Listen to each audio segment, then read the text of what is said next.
A major focus in President Trump's first month in office. My next guest is committed to helping the Trump administration address cartel activity in America's biggest city, right here in New York. New York Drug Enforcement Agency Special Agent in Charge, Frank Tarantino, thank you so much for being here. The Drug Enforcement Administration, I should say. Let me just ask, how are things going? I know that the DEA here has been helping the Trump administration with deporting illegal immigrants. How is that effort going in the first month?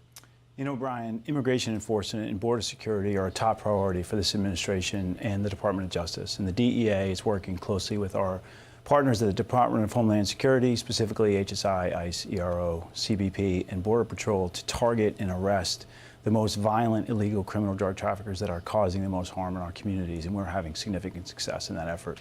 There's been reporting that the numbers are lower than what they wanted. Is the city getting in the way? What's making it perhaps a little bit more difficult to reach the numbers that perhaps the administration had hoped to reach by this point? You know, Brian, this is a whole of government approach and commitment, and we're using all of the different tools and resources to assemble the intelligence that we need to go out and safely and successfully arrest those violent illegal criminals. And where we're doing that, it will take a little time to be more efficient and effective in that effort. It's been a month.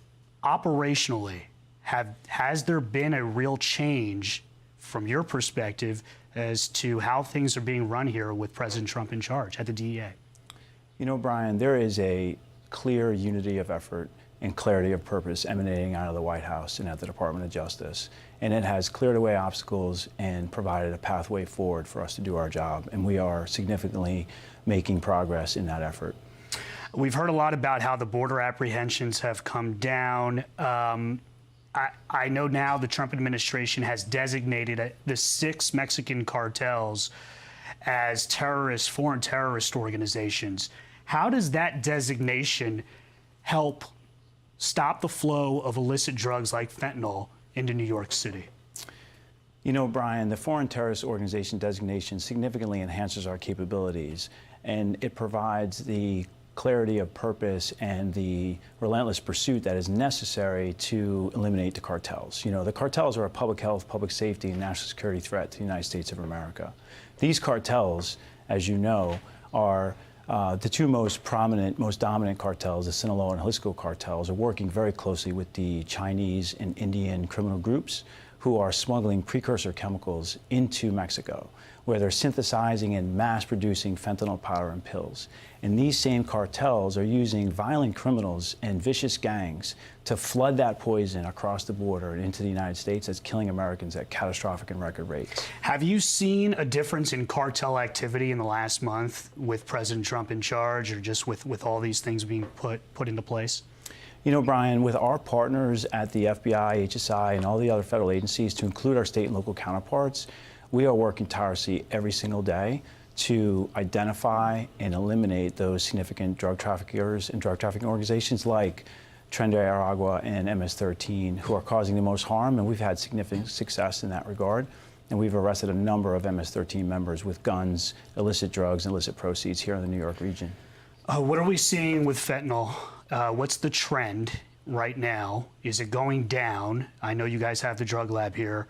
And is there another drug that we're starting to see more and more at the DEA's lab here that has you concerned? Well, first, fentanyl is the greatest threat we've ever seen in drug law enforcement. It's responsible for up to 70% of all the drug deaths and overdoses in the United States and right here in New York City. We have seen a noticeable drop in the lethality in the pills that we are analyzing in our labs across the country. It was once 7 out of 10 pills. It's dropped down to 5 out of 10 pills. But this threat is still very real, and we're working tirelessly every single day to make the efforts that are necessary to keep our citizens healthy and safe here in New York City. And finally, for folks that can understand, how are those drugs typically making their way into New York City? Because I think it's important they understand this as to how perhaps the border plays a part here.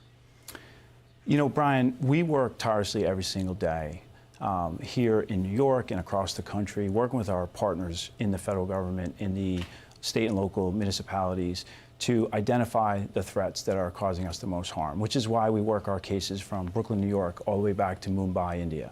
from Queens, New York, back to Bogota, Colombia, and from, most importantly, the Bronx, New York, back to Culiacan, Mexico, much like Nicholas Domenici's investigation.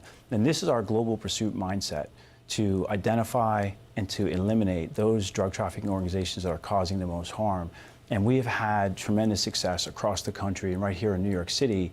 And as recently, we have seized 4.3 million pills right here in New York City, and over 450 pounds of fentanyl powder, enough to kill 29 million Americans. Wow, it's astounding. The drones flying over Mexico looking for fentanyl labs.